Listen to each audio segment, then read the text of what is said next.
Imagine a river called Rushikulya in Ganjam, India, turning as salty as a giant bowl of ocean soup.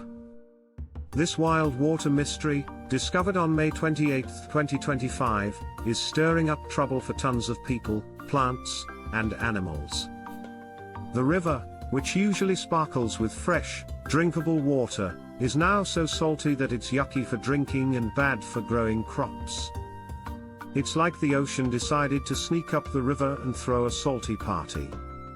This is happening because big sea waves are pushing salt water into the river, and a pile of sand and mud at the river's mouth is acting like a huge roadblock, stopping fresh water from escaping.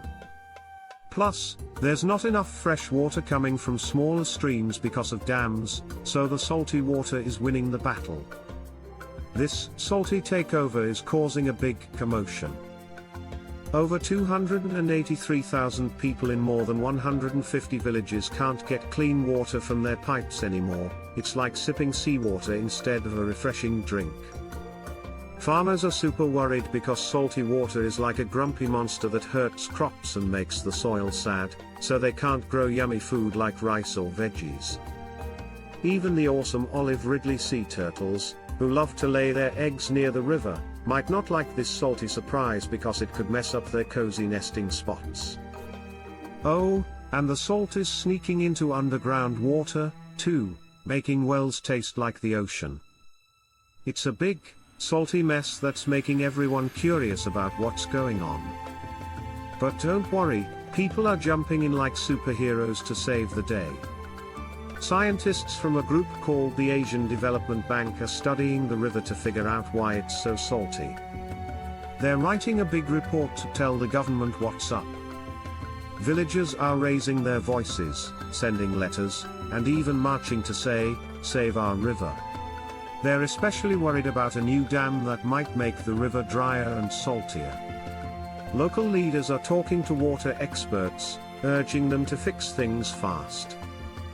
Everyone's hoping the rainy season will swoosh in with tons of fresh water to chase the salt away, but they know it's like a band-aid. They need bigger ideas to keep the river fresh and happy forever. This isn't the river's first salty adventure, and it's got everyone curious about why it keeps happening. Years ago, people stopped a dam that could have made things worse, but now a new dam plan is making folks nervous again. Plus, the warming planet is making oceans pushier, sneaking salt into rivers like a tricky villain. To fix this, people might dig out the sand clogging the river's mouth, collect rainwater like treasure, or make rules to protect the river. The Rushikulya's salty tale is a huge reminder that we need to team up to keep our rivers sparkly and safe for everyone, people, turtles, and plants alike. That's it for today. See you in another video. Till then, bye.